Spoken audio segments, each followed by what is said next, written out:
This is Waqas Iqbal from tracks.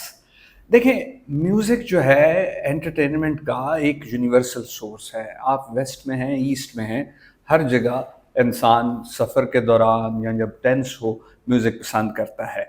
तो आज की जो हमारी एआई की वीडियो है, एक केस स्टडी है, वो म्यूज़िक रिलेटेड है।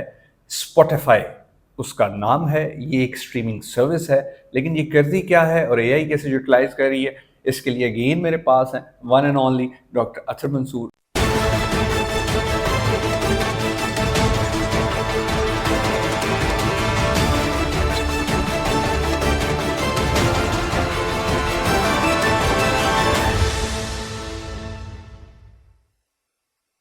सबसे पहले तो थैंक यू, आपने एक ना एंटरटेनिंग जो टॉपिक है ना, सॉरी केस स्टडी वो ली है, क्योंकि हम ज़रा बहुत ही डिफरेंट डोमेन्स में चल रहे थे, डाइवर्सिफाइड डोमेन्स में थे। तो सर बताएं, स्पॉटिफाई के बारे में थोड़ा सा बता दें। बहुत सारे ऐसे भी व्यूअर्स होंगे जिन्हें स्पॉटिफाई का पहली दफ़ा पता चल रहा होगा, तो बता दें ये है क्या।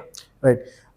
Waqas, thank you for inviting me. और अगेन ये बड़े इंपॉर्टेंट टॉपिक्स हैं जो हम एआई रिलेटेड केस स्टडीज़ करते हैं। मैं व्यूअर्स को अर्ज करूंगा कि हमने बहुत सारी डिफरेंट डोमेन्स में, ऑटोमोबाइल्स में, फूड इंडस्ट्री में जैसे मैकडोनल्ड्स है, बेवरेज इंडस्ट्री में कोका कोला है, इसके अलावा BMW, टेस्ला की, जैसे मैंने आपको ऑटोमोबाइल का जिक्र किया, उसकी है। नेटफ्लिक्स में वो भी एक स्ट्रीमिंग सर्विस है और वो मूवीज़ की स्ट्रीमिंग सर्विस है। तो स्पॉटिफाई म्यूज़िक की स्ट्रीमिंग सर्विस। म्यूजिक की तो मैं व्यूअर्स को अर्ज करूंगा कि वो वीडियोस भी देखें। इट्स गुड इंटरेस्टिंग नॉलेज है कि कैसे ये जो एक कटिंग एज टेक्नोलॉजी है एआई की आजकल, जिसका बहुत फैशन भी है, जिसके बारे में बहुत हाइप भी है, उसको कंपनीज, कॉर्पोरेट सेक्टर स्पेशली कैसे यूज़ कर रहे हैं। हम एआई इन गवर्नेंस की भी वीडियोस करेंगे व्यूअर्स आपके लिए। Very soon it's going to be there and on AI our and IR A and security, IR, international बिल्कुल उस सिक्योरिटी। पर भी करेंगे। So please subscribe to our channel, stay tuned. खैर, coming back to this topic of Spotify, this case study of Spotify. So as mentioned earlier के Spotify एक streaming music service है। इस वक्त इसके दुनिया में तकरीबन 615 से मिलियन से ज़्यादा एक्टिव यूज़र्स हैं। 246 मिलियन से ज़्यादा इसके सब्सक्राइबर्स हैं इन मोर देन 180 मार्केट्स।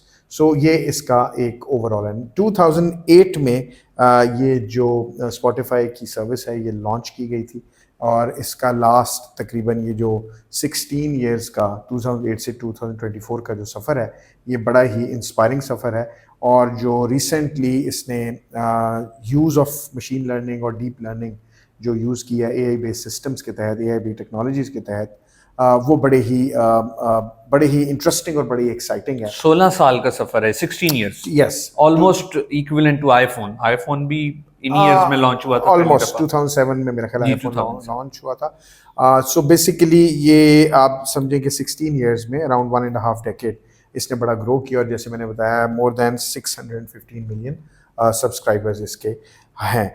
अच्छा, अब एक चीज़ यहाँ पे और बताता चलूँ कि स्पॉटिफाई क्योंकि म्यूज़िक रिलेटेड है तो ये बड़ा ही और इस पे मिलियंस ऑफ ट्रैक्स हैं, millions of tracks for multiple languages. हाँ, मल्टीपल लैंग्वेज में। जैसे आप नुसरत फतेह की फॉर एग्जांपल कव्वाली पंजाबी में सुनना चाहते हैं तो वो भी है। इंग्लिश में आप कोई अपना फेवरेट अमेरिकन सिंगर सुनना चाहते हैं, डेस्पासितो सुनना चाहते हैं, जो भी। सो बेसिकली बहुत सारी मल्टीपल अरेबिक सॉन्ग्स भी हैं। सो मल्टीपल लैंग्वेजेस में मल्टीपल कल्चर्स की इसमें जो ऑडियो जो ट्रैक्स हैं वो अवेलेबल हैं और मिलियंस हैं। और बेसिकली जो इम्पॉर्टेंट चीज़ है वो ये है कि ये एडवांस्ड प्रिडिक्टिव एनालिटिक्स यूज़ करता है to recommend songs to its listeners, जो लोग सब्सक्राइब भी किए हैं और जो एक्टिव यूजर्स भी हैं। मैं इसी तरफ आ रहा था सर। अब चूंकि ये हमारी वीडियो एआई रिलेटेड है, राइट, तो आर्टिफिशियल इंटेलिजेंस को अब ये स्ट्रीमिंग सर्विस स्पॉटिफाई अपने ऑपरेशंस को बेहतर करने के लिए या अपनी कस्टमर्स को इंगेज रखने के लिए कैसे यूज कर रही है। अच्छा, इसकी जो एक बहुत इंपॉर्टेंट फीचर जो इसमें नेटफ्लिक्स में है वो है वीकली प्लेलिस्ट्स का। सो जो बेसिकली डिस्कवर वीकली प्लेलिस्ट उसको कहते हैं। उसके तहत स्पॉटिफाई ये अंडरस्टैंड करता है कि जो सब्सक्राइबर्स हैं या जो एक्टिव यूजर्स हैं वो वीकली क्या सुन रहे हैं, किस तरह का उनका जो टेस्ट है सॉन्ग्स का सुनने का, वो क्या टेस्ट है, पैटर्न उनका अंडरस्टैंड कर। यस, क्योंकि देखें एक अंडरस्टैंडिंग की ज़रूरत है कि एआई जो यूज़, अगर कोई भी जो कॉर्पोरेट सेक्टर या प्राइवेट सेक्टर या इवन किसी भी सेक्टर की कोई जो इंस्टीट्यूशन या ऑर्गेनाइजेशन है, वो आखिर टेक्नोलॉजी को यूज़ करेगी किसी प्रॉब्लम को सॉल्व करने के लिए।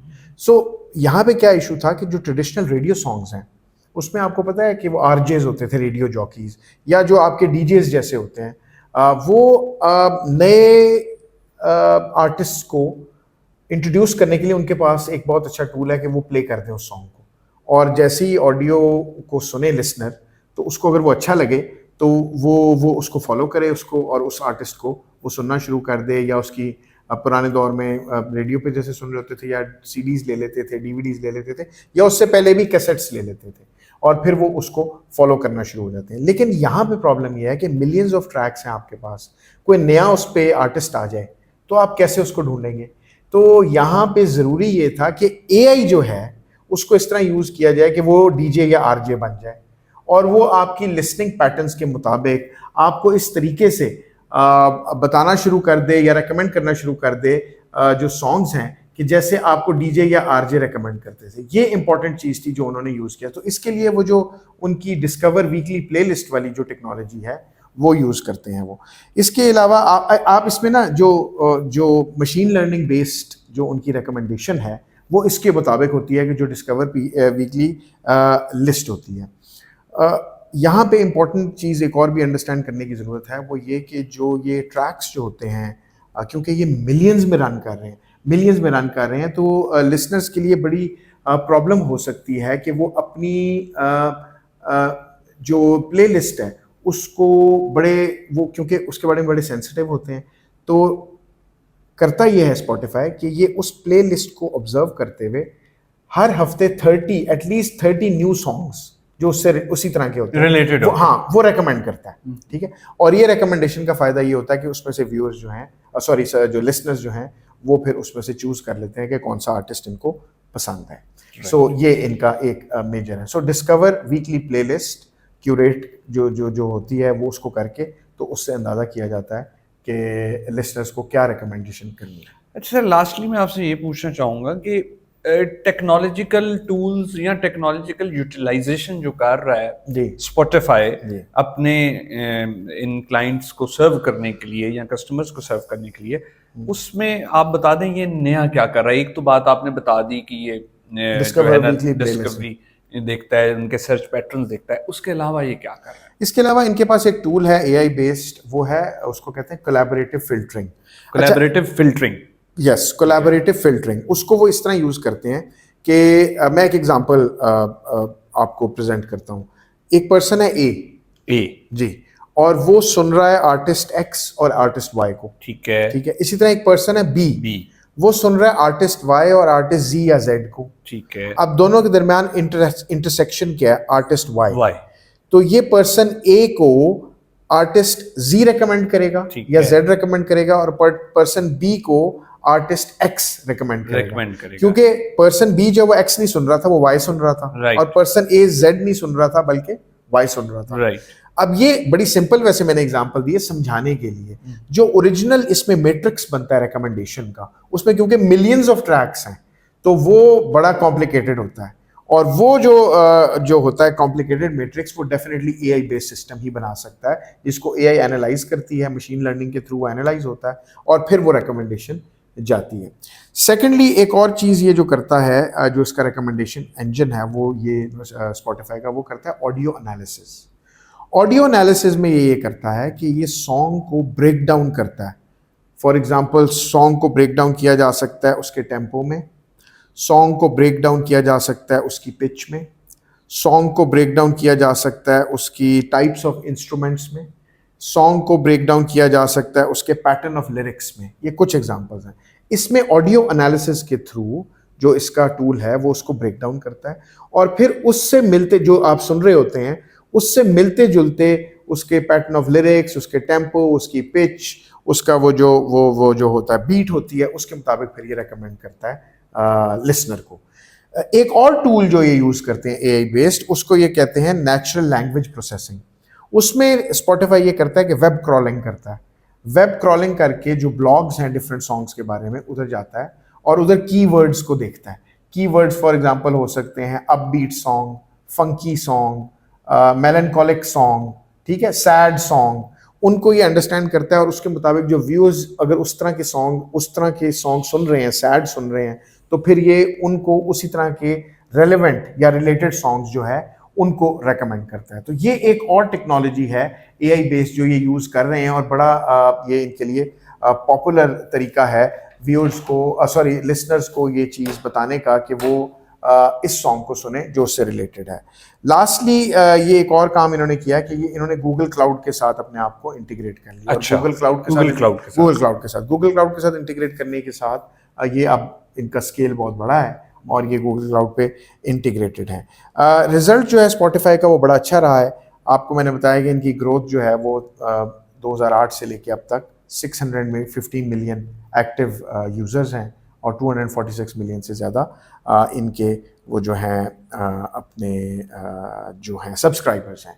सो ओवरऑल अगर आप इनको देखें तो कोलैबोरेटिव फ़िल्टरिंग, फिर ऑडियो एनालिसिस और लास्टली ये जो नेचुरल लैंग्वेज प्रोसेसिंग है जिससे ये कीवर्ड्स को फाइंड करके जो है वो रेकमेंड करता है।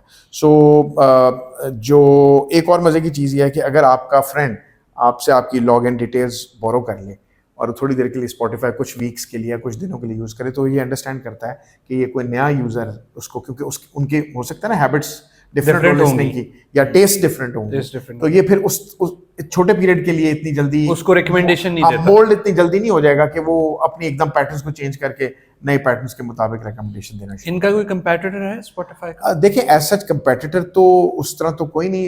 यूट्यूब पे लोग लिस्टिंग भी करते हैं सॉन्ग की वीडियोस के साथ, लेकिन ये अपने इन्होंने एक ऐसी अच्छी एक नीश बना ली है कि इनके एक्टिव लिसनर्स और एक्टिव यूजर्स जो हैं वो इन्हीं के प्रेफर करते हैं।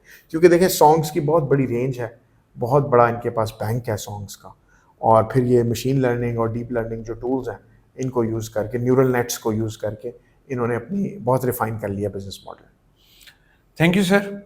सो व्यूअर्स, आपने देखा कि आर्टिफिशियल इंटेलिजेंस कितने ज़बरदस्त अंदाज से डाटा एनालाइज भी कर रहा है और डाटा को यूटिलाइज भी कर रहा है। आपने हमेशा गाने तो सुने होंगे स्पॉटिफाई यूज़ करते हुए, पर आपको ये नहीं पता था कि ये एंड प्रोडक्ट आप तक पहुंचती कैसे है। अगर आप चाहते हैं कि हम एआई की और केस स्टडीज़ करें जो आपको पसंद है, तो प्लीज़ कमेंट्स में हमें ज़रूर बताएं। टिल नेक्स्ट टाइम, अल्लाह हाफिज़, टेक केयर।